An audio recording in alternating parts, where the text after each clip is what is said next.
मैं जितेंद्र कुमार यादव आज आप लोगों को railway group D previous year में आए हुए साइंस के न्यूमेरिकल पढ़ाऊंगा। जिसमें पहला न्यूमेरिकल हमारे पास 4 नंबर है। ऊर्ध्वाधर रूप से ऊपर की ओर फेंकी गई एक गेंद 12.5 सेकेंड के बाद ज़मीन पर वापस आ जाती। जब ये ऊपर की ओर फेंकी गई थी तब इसका वेग कितना था। इसके पहले इस सवाल पढ़ने के पहले हम लोग न्यूटन के 3 नियम देख लेते हैं। जिसमें पहला नियम हमारा क्या है, न्यूटन का प्रथम नियम हमारे पास है v बराबर u plus a t. V बराबर u प्लस ए टी। ये बात होगी जब क्षैतिज दिशा के लिए होगी, जिसमें v हमारा क्या होगा, अंतिम वेग होगा, v u हमारा प्रारंभिक वेग होगा, a हमारा त्वरण होगा और t हमारे पास क्या होगा, समय होगा। जब बात क्षैतिज की होगी, क्लियर है। लेकिन यही सूत्र जब हम लोग ऊर्ध्वाधर की बात करेंगे, ऊर्ध्वाधर की जब हम बात करेंगे तो ऊर्ध्वाधर के लिए यही सूत्र हमारे पास क्या हो जाएगा, ऊर्ध्वाधर के लिए यही हमारा सूत्र हो जाएगा v बराबर u minus g t. V बराबर u माइनस जी टी। इसमें भी हमारे पास सेम वही v हमारा अंतिम वेग होगा, u हमारे पास प्रारंभिक वेग होगा और जी हमारे पास गुरुत्वीय त्वरण होगा। जो पृथ्वी अपनी तरफ किसी वस्तु को खींचती है वो हमारा क्या होता है, गुरुत्वीय त्वरण होता है। टी हमारे पास क्या होगा, समय होगा। गुरुत्वीय त्वरण का मान कितना होता है ये भी देख लो इसी के साथ। गुरुत्वीय त्वरण का मान, जो पृथ्वी अपनी तरफ जो वस्तु खींचती, किस वेग से खींचती है, जी बराबर 9.8 मीटर पर सेकेंड स्क्वायर। ये होता है हमारा गुरुत्वीय त्वरण का मान। ये हो गया हमारा प्रथम न्यूटन का प्रथम समीकरण। अब हम दूसरे समीकरण की बात करते हैं। दूसरा हमारा समीकरण क्या है न्यूटन का दूसरा समीकरण हमारा है यस बराबर U T plus half A T square. S बराबर U T plus half A T square. ये हमारे लिए कब के लिए, क्षैतिज दिशा के लिए है, क्षैतिज दिशा के लिए। क्लियर है। यस हमारा क्या होगा, विस्थापन होगा। यस हमारा क्या होगा, विस्थापन। यू हमारे पास क्या होगा, प्रारंभिक वेग होगा। टी हमारे पास क्या होगा, समय होगा। ए हमारे पास क्या होगा, त्वरण होगा। टी हमारे पास समय होगा।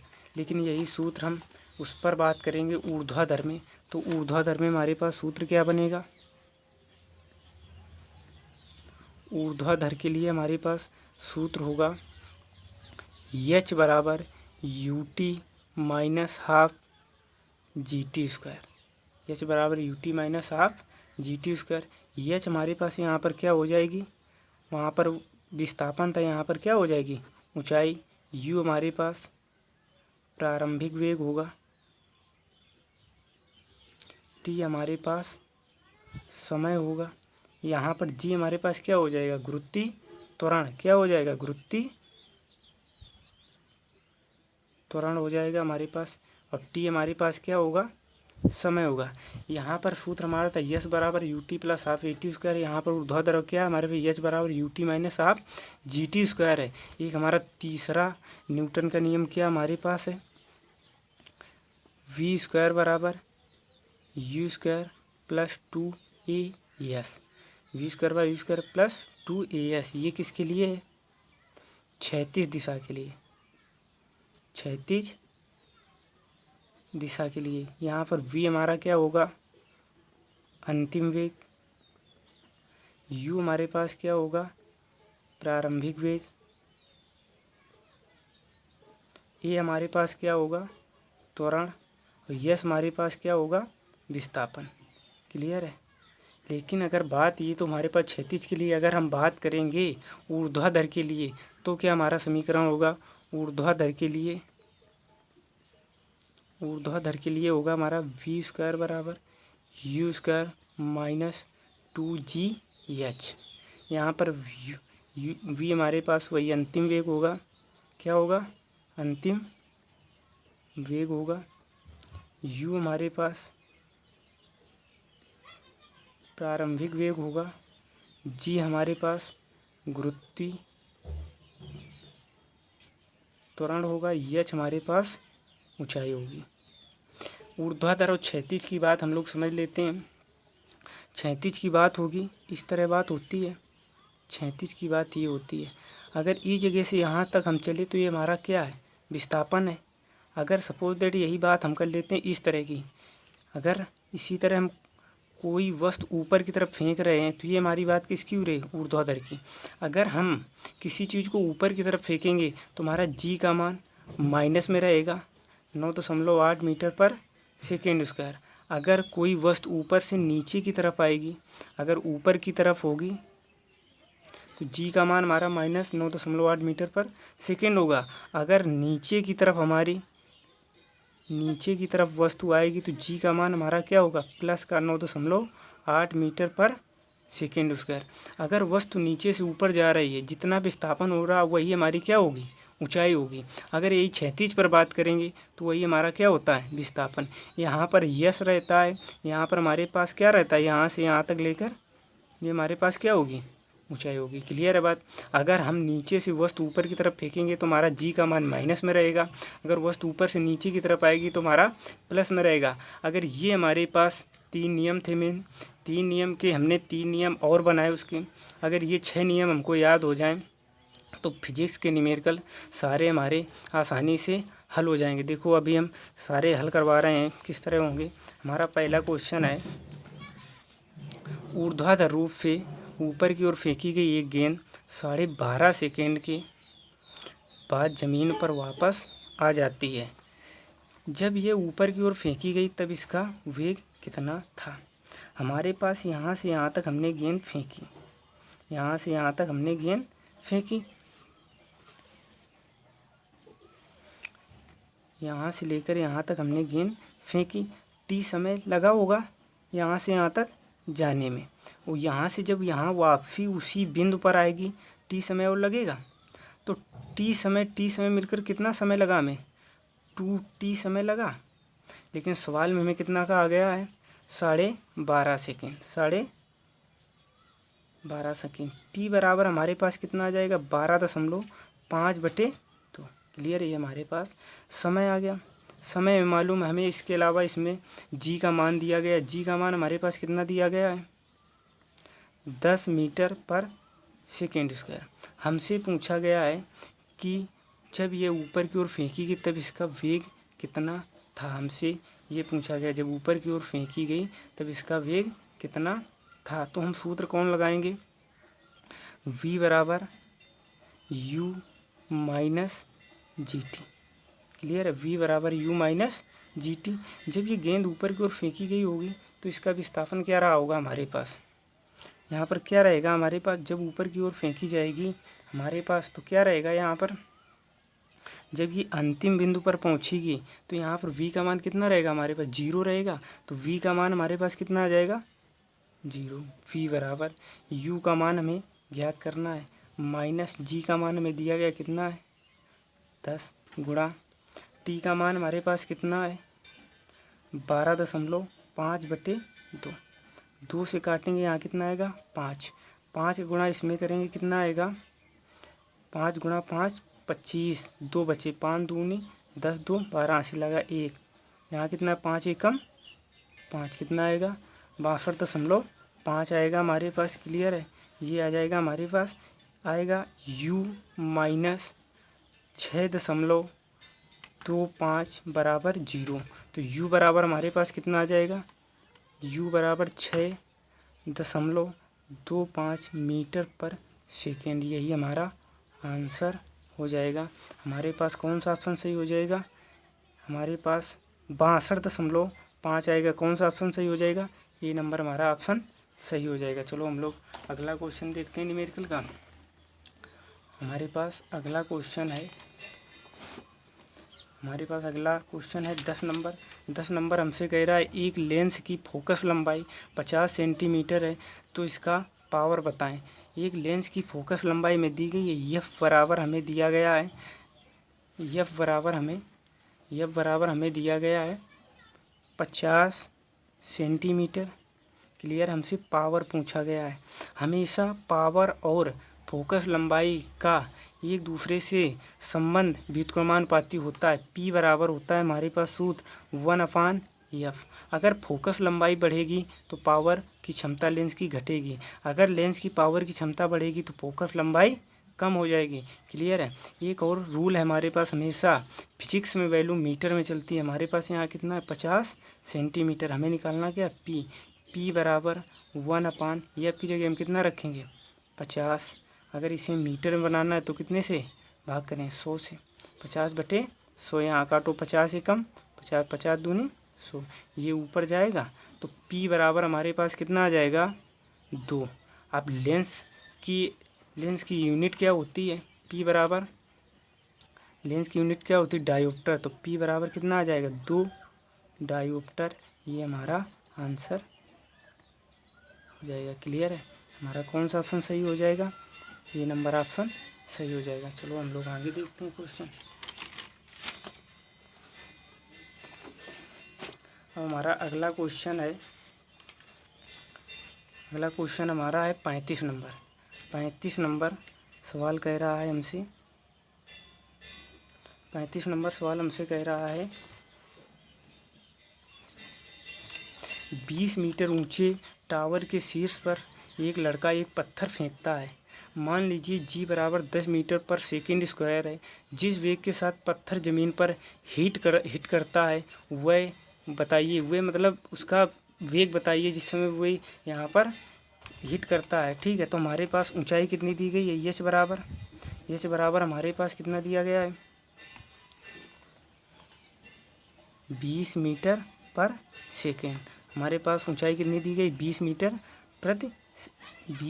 दी गई, 20 मीटर। हमारे पास जी का मान हमें कितना दिया गया है, जी का मान हमारे पास है 10 मीटर पर सेकेंड स्क्वायर, 10 मीटर पर सेकेंड। हमसे पूछा है जिस वेग के साथ पत्थर ज़मीन पर हिट करता है वह वेग बताइए। हमें लास्ट वाला वेग बताना है। हमारे पास कौन सा सूत्र लगेगा यहाँ पर, हमारे पास यहाँ पर लगेगा h बराबर कौन सा, ये होगा न्यूटन का सेकेंड लॉ, h बराबर ut।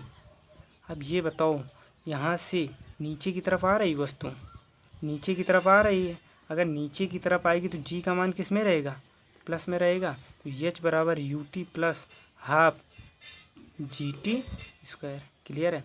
अच्छा बताओ हमारे पास h कितना दिया गया है 20 मीटर। जब वस्तु ऊपर से फेंकी जाएगी शुरुआत से, तो प्रारंभिक वेग उसका क्या रहा होगा 0 गुणा t का मान हमारे पास दिया गया है 10 प्लस 1/2। g का मान हमारे पास कितना है 10, g का मान हमारे पास कितना है 10, हमारे पास यही तो है हमारे पास। और हमारे पास क्या दिया गया है, हमें समय भी दिया गया है क्या, हमारे पास समय नहीं दिया गया है। तो हमारे पास सेकेंड लॉ तो लग ही नहीं सकता था, इससे आंसर नहीं निकलेगा क्योंकि हमारे पास टी का समय नहीं दिया गया। तो हमें अब कौन सा अगला सूत्र लगाना होगा, अगला सूत्र हमारा थर्ड लॉ। ये भी हमें बात समझना होगा कि हमें क्या क्या दिया गया, किससे हमें निकालना है। अब हमारा सूत्र कौन सा काम करेगा, v² बराबर u² प्लस 2gh, ये तो काम करेगा हमारे पास। क्लियर। v² बराबर u² प्लस 2gh, ये वाला हमारा सूत्र फॉलो नहीं किया, तो v² by u² plus 2gh लगाएंगे। तो v² हमें बताना है बराबर u बराबर हमारा जब प्रारंभिक वेग क्या होगा 0 प्लस 2, g का मान हमारे पास कितना है 10 गुणा h का मान हमारे पास कितना है 20। v² बराबर 10 गुणा 20 करो कितना आएगा 200, 200 में गुणा 2 करो कितना आएगा 400। अब v² बराबर कितना आया 400, 400 का वर्ग करो, किसका वर्ग होगा 20 का वर्ग होगा, 2 से 2 कट जाएगा। v बराबर कितना आएगा 20 मीटर प्रति सेकेंड। ये हमारा वेग होगा जब वस्तु ज़मीन पर हिट करेगी, मतलब जब वो लास्ट में आएगी तो हमारा वेग कितना रहा होगा 20 मीटर प्रति सेकेंड। हमें समीकरण में ये भी समझना है, यहाँ पर हमें समय नहीं दिया गया था, समय दिया जाता तो हमारे सेकेंड लॉ से निकल आता, लेकिन हमें समय नहीं दिया गया था, इसलिए हमें कौन सा सूत्र लगाना होगा थर्ड लॉ लगाना होगा, v² बराबर u² प्लस 2gh। ये भी हमें समझने वाली बात है। चलो अगला हम लोग क्वेश्चन देखते हैं।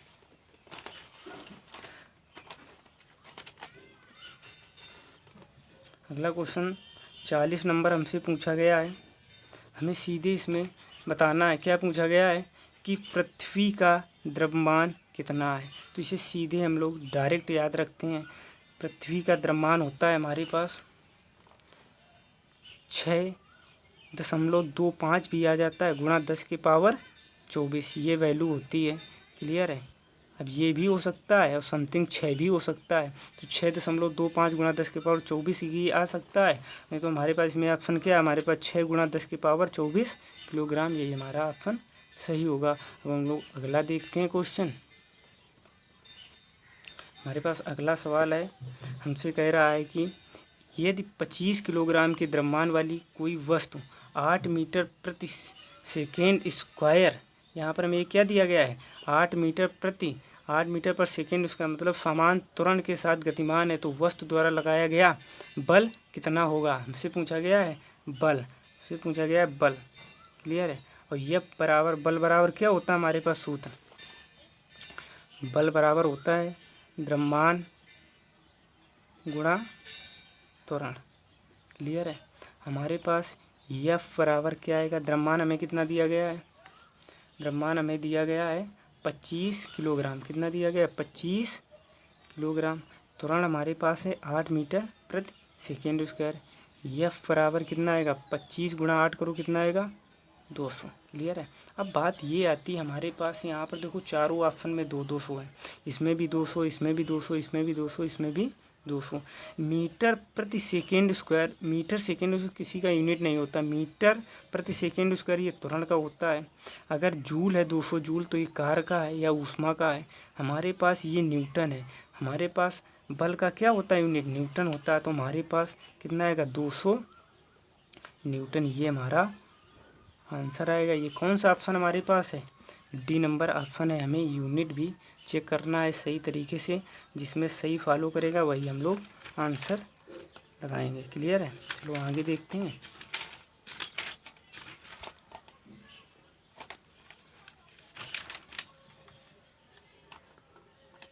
हमारे पास अगला नंबर है 37 नंबर क्वेश्चन है हमारे पास। 37 नंबर क्वेश्चन हमसे कह रहा है कि 6 मीटर प्रति सेकेंड के वेग से गतिमान 10 किलोग्राम द्रव्यमान की वस्तु की गतिज ऊर्जा कितनी होगी। हमारे पास क्या पूछा, गतिज ऊर्जा। गतिज ऊर्जा का सूत्र क्या होता है हमारे पास, गतिज ऊर्जा का सूत्र क्या होता है 1/2 द्रव्यमान गुणा वेग v स्क्वायर होता है, यही तो होता है हमारे पास। क्लियर है। गतिज ऊर्जा 1/2, द्रव्यमान हमें दिया गया है, कितना दिया गया है, द्रव्यमान हमें दिया गया है 10 किलोग्राम। कितना दिया गया है 10 किलोग्राम। वेग हमें दिया गया है, वेग कितना दिया गया है हमें, वेग दिया गया 6 मीटर प्रति सेकेंड। कितना दिया है 6 मीटर प्रति सेकेंड। तो 6 गुणा हमें 2 बार 6 करना होगा। क्लियर है। यहाँ काटो, 2 से काटो कितना आएगा 3, 6 गुणा 3 18, 18 गुणा 10 करोगे कितना आएगा 180। ये आएगा हमारा गतिज ऊर्जा। गतिज ऊर्जा का यूनिट क्या होता है हमारा जूल। तो कितना आएगा यहाँ पर गतिज ऊर्जा का मान कितना आएगा 180 जूल। ये हमारा आंसर होगा। कौन सा ऑप्शन हमारा सही होगा इसमें 180 जूल, बी नंबर ऑप्शन हमारा सही होगा। क्लियर है।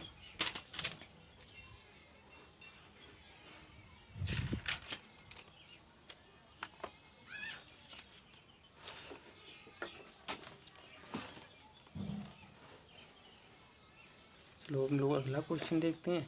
अगला क्वेश्चन हमारा 18 नंबर क्वेश्चन है।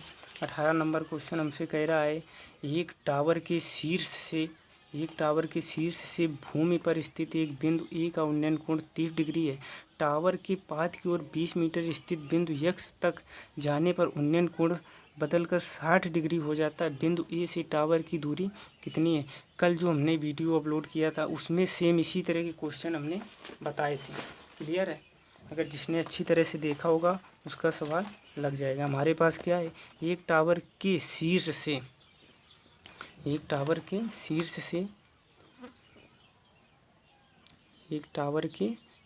से भूमि पर स्थित बिंदु ए पर बिंदु एक ए है हमारे पास, उस पर उन्नयन कोण, उस पर कितना उन्नयन कोण बन रहा है?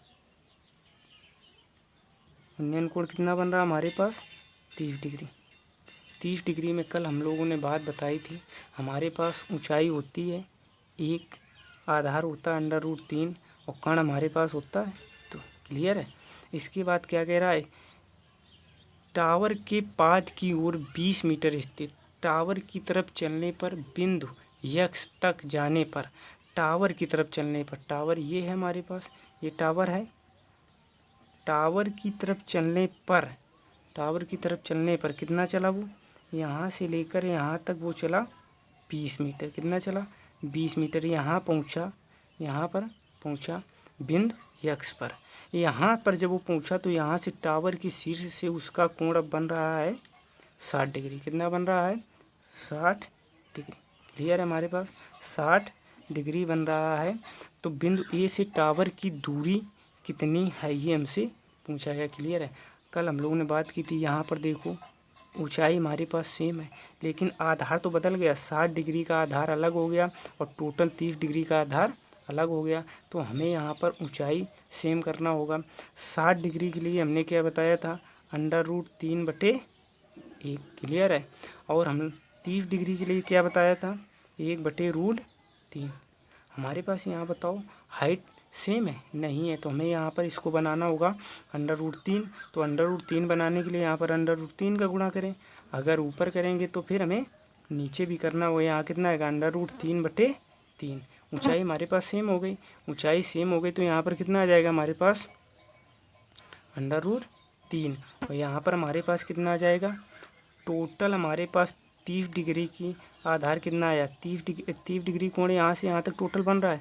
तो यहाँ से लेकर यहाँ तक की दूरी ये कितनी आई? 30 मीटर। और 60 डिग्री की यहाँ से यहाँ तक लेकर कितनी दूरी आई? 1 मीटर। ये इतनी दूरी 1 मीटर है। अगर ये 1 है और टोटल ये 3 मीटर है, टोटल कितनी हमारे पास है? 3 मीटर है। टोटल हमारे पास 3 मीटर है। ये 1 है तो ये कितनी होगी? यहाँ से लेकर यहाँ तक 2 मीटर होगी, लेकिन यहाँ पर बताया कितना गया है? 20 मीटर। तो 2 बराबर किसके है? 20 के। 1 बराबर कितने के आएगा? 10 के। अच्छा बताओ, हमसे पूछा गया है टावर से लेकर बिंदु ए के बीच की दूरी कितनी है। तो यहाँ से देखो, यहाँ से लेकर यहाँ तक की दूरी कितनी है? 3। 1 बराबर 10 की, तो 3 बराबर कितने के आएगा? 30 मीटर की। ये हमारी दूरी आ जाएगी टावर और किसके बीच की? बिंदु ए के बीच की। ये हमारा आंसर सही होगा। कौन सा नंबर सही होगा? 78 का ए नंबर सही होगा। बहुत अच्छी तरह से समझ के देख के पूरा वीडियो अच्छी तरह से पढ़ना। क्लियर है।